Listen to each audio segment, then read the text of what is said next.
விவசாயி, mechanic, engineer, இப்படி அப்பாக்கள் யாரா இருந்தாலும் அவங்க கனவெல்லாம் அவங்க பசங்களுக்கு ஒரு best college. AAA College of Engineering and Technology, Sivakasi. Counseling code 4680. 21st rank in Anna University, National Board of Accreditation, NAC with A grade ISO certified institution, best engineering college in Virudhunagar district.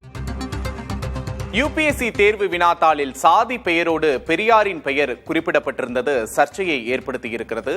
சுயமரியாதை இயக்கத்தை தொடங்கிய பெரியாரின் பெயருக்கு பின்னால் EV Ramasamy Nayakkar என சாதி பெயருடன் குறிப்பிடப்பட்டிருந்தது UPSC வினாத்தாளில் சர்ச்சையை ஏற்படுத்தியிருக்கிறது. பெரியாரின் பெயருக்கு பின்னால் சாதி பெயர் யுபிஎஸ்சி தேர்வில் இடம்பெற்றிருந்தது சர்ச்சையை ஏற்படுத்தியிருக்கிறது. அண்மை செய்தியை பார்க்கிறோம். பெரியார் தொடர்பான ஒரு கேள்வியில் பெரியாரின் பெயருக்கு பின்னால் சாதி பெயரோடு அவர் பெயர் குறிப்பிடப்பட்டிருந்தது யுபிஎஸ்சி தேர்வில் சர்ச்சையை எழுப்பியிருக்கிறது. அண்மை செய்தியை பார்த்து கொண்டிருக்கிறோம். அந்த கேள்வி தொடர்பான பிரத்யேக காட்சிகளையும் தற்போது காண்கிறோம். கூடுதல் விவரங்களை விக்னேஷ் முத்துவிடம் கேட்கலாம். விக்னேஷ் முத்து, வணக்கம். தற்போது பெரியாரின் பெயருக்கு பின்னால் சாதி பெயர் இருந்ததாக சர்ச்சை எழுந்திருக்கிறது. விவரம் என்ன?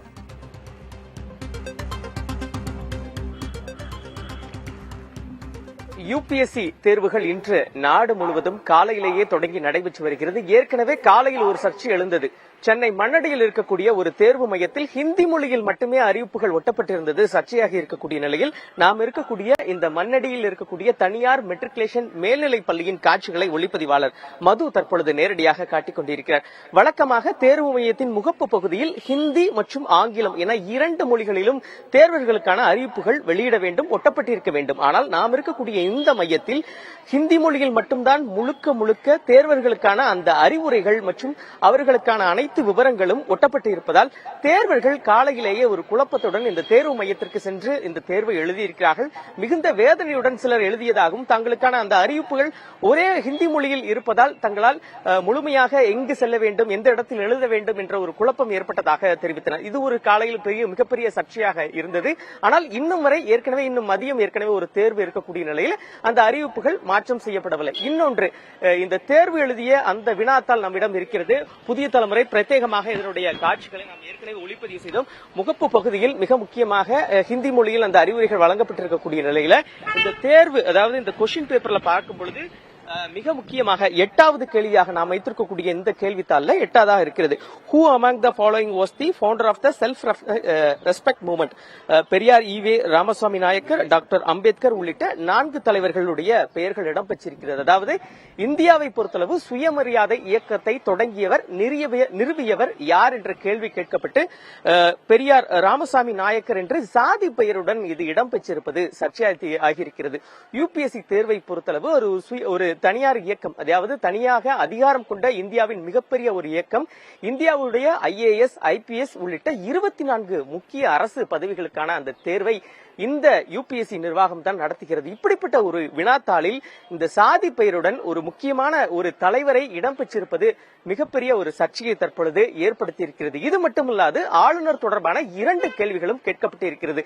ஆளுநருக்கான அதிகாரம் தொடர்பாக ஏற்கனவே தமிழகத்தில் மிகப்பெரிய ஒரு சர்ச்சை மோதல் உருவாகி இருக்கக்கூடிய நிலையில் அதனை அப்படியாக கேள்வியாக கேட்டிருக்கிறார்கள். கேள்வி எண் 34 மற்றும் 35 ஆளுநர் தொடர்பான அதிகாரம், ஆளுநர் உச்சநீதிமன்றத்துக்கு தன்னுடைய பதிலை தெரிவிக்கலாம். அதே போன்று ஆளுநர் தமிழக சட்டப்பேரவையில் நிறைவேற்றிருக்கக்கூடிய அந்த மசோதாவை அனுப்பினால் அவர் முழுமையாக அதனை அப்படியே வைத்துக் கொள்ளலாமா, குடியரசுத் தலைவருக்கு எப்போது அளிக்க வேண்டும், அதற்கு கால அவகாசம் உள்ளதா என்று தமிழகத்தை குறிப்பிடாமல் ஆளுநருக்கான அதிகாரம் தொடர்பான 2 கேள்விகள் என 3 கேள்விகள் தற்பொழுது சர்ச்சையை ஏற்படுத்தி இருக்கிறது. இதற்கு 3 கேள்விகளும் சர்ச்சைக்குரிய கேள்விகளாகவே பார்க்கப்படுது. நம்ம தொடர்ந்து பேசலாம். நமது இணைப்பில் குளத்தூர் மணி அவர்கள் இணைந்திருக்கிறார். அவரிடம் பேசலாம். வணக்கம் சார். பெரியார் தொடர்பா சர்ச்சைக்குரிய ஒரு கேள்வி யுபிஎஸ்சி வினாத்தாள்ல இடம்பெற்றிருந்ததா ஒரு சர்ச்சை எழுந்திருக்கு. நீங்க அந்த செய்தியை பார்த்திருப்பீங்க அப்படின்னு நினைக்கிறேன். இதை எப்படி பாக்குறீங்க? உள்நோக்க கொண்ட ஒரு நடவடிக்கையா இதை எப்படி பாக்குறீங்க? இல்ல, செய்தி பார்க்கலனாலும் தோழர்கள் சொன்னதுதான் அவங்க சொன்னாங்க. இந்த மாதிரி சுயமரியாதைக்கு தோற்றுவித்தவர் யார் என்கிற இதுல ஒரு ஆப்ஷனாக ஈவே ராமசாமி நாயக்கர் என்பதை குறிப்பிட்டிருப்பதாக சொன்னார்கள். அது யுபிஎஸ்சி தேர்வு, அது மிக உயர்ந்த அரசை நடத்துகிற பொறுப்பில் உள்ளவர்கள் எல்லாம் தேர்ந்தெடுக்கிற ஒரு அமைப்பு. இப்ப தேர்ந்தெடுக்கிற இன்னும் கூர்மையான அறிவாளியாக இருந்திருக்க வேண்டும். அவர்களுக்கு சுயமரியாதை இயக்கம் தெரிந்திருக்கிறது, அதனுடைய தலைவர் யார் என்பதும் தெரிந்திருக்கிறது.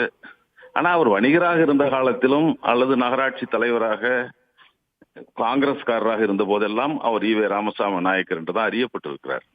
ஆனா வெளியேறி சுயமரியாதை இயக்கம் கண்ட பின்னால் 1927 தனக்கு பின்னால் இருந்த ஜாதி ஓட்டை அவர் நீக்கிவிட்டார். வெறும் ஈவே ராமசாமி தான். அதற்காக நடத்திய ஒரு மாநாட்டில் ஜாதி பின்னொட்டுகளை பட்டங்களை போட்டுக்கொள்ளக் கூடாது என்பதையும் தீர்மானமாக 1927 போட்டிருக்கிறார்.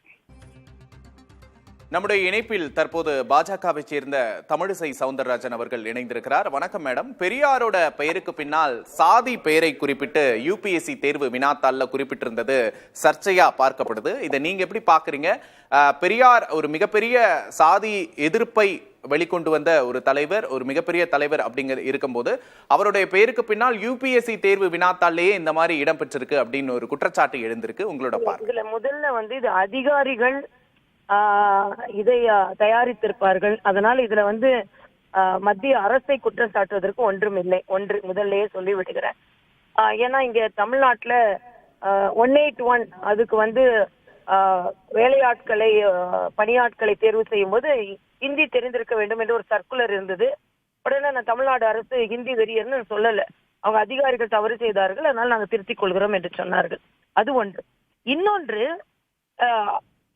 இந்தியா முழுவதும் எழுதப்படுகின்ற ஒரு பரீட்சை இது. இதுல யார் யார் எப்படி அறியப்படுகிறார்கள் என்பதுதான். இதுக்கு முன்னால் அவங்க பேசும்போது கூட சாதி ஒழிப்புன்னு வருவதற்கு வரைக்கும் ராமசாமி நாயக்கர் என்றுதான் அறியப்பட்டார். இப்ப உதாரணத்துக்கு சொல்லணும்னா, இப்ப எங்களோட மிகப்பெரிய புத்தகமான ஆங்கில புத்தகம், மருத்துவ புத்தகம் ஏஆல் முதலியார் எழுதியது என்று தான் இருக்கும். அவரு சாதி வெறியர்லாம் கிடையாது, அவர் ஏஆல் முதலியார் என்று அறியப்பட்டார், அவ்வளவுதான். அதனால இதோட சாதி வெறித்தனத்தையோ சாதியை இப்ப உதாரணத்திற்கு தெலுங்கானால எல்லா புத்தகத்திலயும் காமராஜ் நாடாருன்னு போட்டிருப்பாங்க, நானே படித்திருக்கிறேன். அதனால இது எவ்வாறு அறியப்பட்டார்கள் என்பது மற்ற புத்தகத்தில், இது இந்தியா முழுவதும் எழுதப்படுகின்ற புத்தகம் என்பதால்.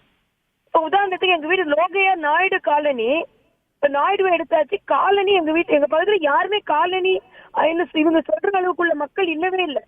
ஆனா இப்ப லோகையா வேண்டாத இடத்துல சாதியை கட் பண்றேன்னு சொல்லிட்டு இருக்கிற இடத்துல சாதியை வைத்துதான் நீங்க வேட்பாளர் அறிவிக்க செய்றீங்க, சாதியை வைத்துதான் அந்த பகுதி தலைவர்களை அறியப்படுத்துகிறீர்கள். இப்படி இருந்துவிட்டு ஒரு வார்த்தையில சாதியை புகுத்துறார்கள் என்று சொன்னா எப்படி? பெரியார் நிச்சயமாக சாதி ஒழிப்பு இயக்கத்தை நடத்தினார்.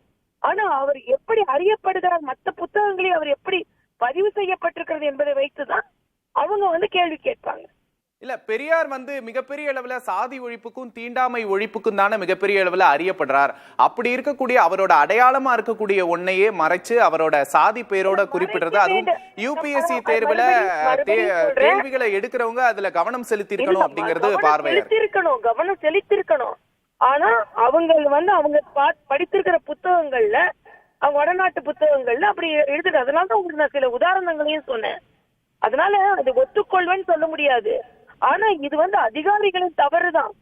ஆனா இது ஏதோ அரசாங்கம் அதை தவறு செய்த மாதிரியும் அரசாங்கம் ஜாதியை புகுத்துற மாதிரியும் பேச முடியாது என்பது எனக்கு.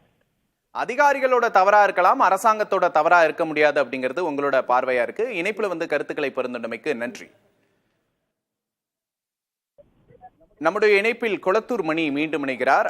திரு கொளத்தூர் மணி, தமிழிசை சவுந்தரராஜன் அவர்கள் இது அதிகாரிகளோட தவறா இருக்கலாம், அரசோட தவறா இருக்காது அப்படின்னு சொல்றாங்க. தவறு நடந்திருக்கு அப்படிங்கறத ஒப்புக்கொள்றாங்க. இதை எப்படி பாக்குறீங்க? இல்ல, இருக்கலாம். அவங்க சொன்ன மாதிரி அதிகாரிகள் தவறாக இருக்கலாம். இதெல்லாம் ஒவ்வொன்றையும் அரசு பார்க்கும் என்று நாங்கள் குற்றஞ்சாட்ட வரவில்லை. ஆனா ஒரு உயரிய பதவிக்கு தேர்ந்தெடுக்கிற தேர்வு இது. அது ஐஏஎஸ் அதிகாரி, ஐபிஎஸ், ஐஎஃப்எஸ் எல்லாம் தேர்ந்தெடுக்கிற ஒரு தேர்வு தாள். அந்த நடத்துகிற ஒரு அமைப்பு தயாரித்த தேர்வு தாள்ல, வினாத்தாள்ல எப்படி இப்படி ஒரு தவறான செய்தி, ஒரு சுயமரியாதை இயக்கத்தை பற்றி அறியாதவர்கள், அதன் தலைவரை பற்றி பேர் தான் தெரிந்திருக்கிறதோ வேற ஒன்றும் தெரியவில்லை என்பதற்கு இது எடுத்துக்காட்டு. அப்படிப்பட்ட அறிவாளிகள் அவங்க வட இந்தியாவை பற்றி சொல்லுகிறார்கள். அப்போ தேர்வுத்தாள் தயாரிக்கிற பொறுப்பில் தென்னிந்தியர்கள் யாரும் இல்லையா, தமிழர்கள் யாரும் இல்லையா, அல்லது இதை கற்றறிந்தவர்கள் யாரும் இல்லையா என்ற கேள்வி எல்லாம் வருது. அதுவும் 1927 தன் ஜாதி ஒட்டை விட்டுவிட்ட பெரியாருக்கு ஈவி ராமசாமி ஆகிவிட்டார் 1927. 1929 பிப்ரவரியிலேயே தன் மாநாடு கூட்டி தமிழர்கள் யாரும் தயவு செய்து ஜாதி பட்டத்தை பின்னொட்டாக போட்டுக் கொள்ளாதீர்கள் என்று சொல்லிவிட்டார். தமிழகத்தில் தன் ஜாதி பெயரை பின்னொட்டாக போட்டுக் கொள்வதே அவமானம் என்று கருதத்தக்க அளவுக்கு ஒரு சூழலை ஏற்படுத்திய காரணத்தாக தான் ஜாதி சங்க தலைவர்கள் பெயருக்கு பின்னாலே, அது டாக்டர் ராமதாஸா இருக்கலாம், ஈஸ்வரனாக இருக்கலாம், சேதுராமனாக இருக்கலாம், அவர்கள் பெயருக்கு பின்னால் கூட ஜாதி பின்னொட்டு இல்லை. அப்ப இந்த புரிதல் கூட இல்லாத அறிஞர்கள் தான் இந்த வினாத்தாளை தயாரித்து என்பதை தான் நான் புரிந்து கொள்கிறேன். நிச்சயமா இது முதல் முறை அல்ல, இது தொடர்ந்து நடக்கிற ஒரு விஷயமா இருக்கு. தமிழகத்துல இது போன்ற மத்திய அரசு நடத்துற தேர்வுகள்ல இது போன்ற சர்ச்சைகள் எழுந்துகிட்டே இருக்கு. நீங்க சொல்ற மாதிரி வட மாநிலத்தவர்கள் தமிழகத்தை பற்றிய வரலாறும் தமிழகத்தை பற்றிய புரிதலும் இல்லாம கேள்விகளை தயார் பண்றதா இதுக்கு காரணமா? இந்த அமைப்பு முறையில மாற்றம் வேணும் அப்படின்னு நினைக்கிறீங்களா? நிச்சயமாக. ஏன்னா தேர்வுத்தாளை தயாரிக்கிற இடத்தில் யாராவது தென்னிந்தியர்கள், குறிப்பாக தமிழர்கள், அல்லது இந்த சுயமரியாதை சிந்தனை கொண்ட சமத்துவ சிந்தனை கொண்டவர்கள் இருந்திருந்தாலே இது வந்திருக்காது. அவர்கள்லாம் தெரிந்து வைத்திருந்திருப்பார்கள். ஆனா யாரோ ஒரு பழமைவாதிகள், தமிழ்நாட்டை இந்தியாவின் ஒரு பகுதியாக கூட கருதாத அவர்கள் தான் தயாரிக்கிற கேள்வித்தாள் இது, வினாத்தாள் என்றுதான் புரிந்து கொள்ளுகிறேன். ஏன் அவங்களுக்கு எல்லாம் இல்லை? ஏன் நம் பாட புத்தகத்தில் நாம் வட இந்திய வரலாறுகளை படித்து பாபரை படிக்கிறோம், அசோகரை படிக்கிறோம். தென்னிந்திய வரலாறுகள் தெரியுமா? வடநாட்டில் இருக்கிற போராளிகள், சமூக போராளிகளை பற்றி அவர்கள் படிக்கிறார்களே, அந்த பாட புத்தகத்தில் பெரியாரை பற்றி இருக்கிறதா என்றால் இல்லை. ஏனென்றால் அவர்களை பொறுத்தவரை வட இந்தியா தான் இந்தியா என்று கருதுகிற போக்கும் அந்த சிந்தனை கொண்ட அதிகாரிகளும் இந்த வினாத்தாளை தயாரிப்பில் வந்த சிக்கல் தான் இது என்பதுதான் என்னுடைய கருத்து. இணைப்புல உங்களோட கருத்துக்களை பரிந்துரைமைக்கு மிக்க நன்றி. செய்தியாளர் விக்னேஷ் முத்து, உங்களுக்கும் நன்றி. விவசாயி, மெக்கானிக், இன்ஜினியர், இப்படி அப்பாக்கள் யாரா இருந்தாலும் அவங்க கனவெல்லாம் அவங்க பசங்களுக்கு ஒரு best college. AAA College of Engineering and Technology, Sivakasi. Counseling code 4680. 21st rank in Anna University, National Board of Accreditation, NAC with A grade ISO certified institution, best engineering college in Virudhunagar district.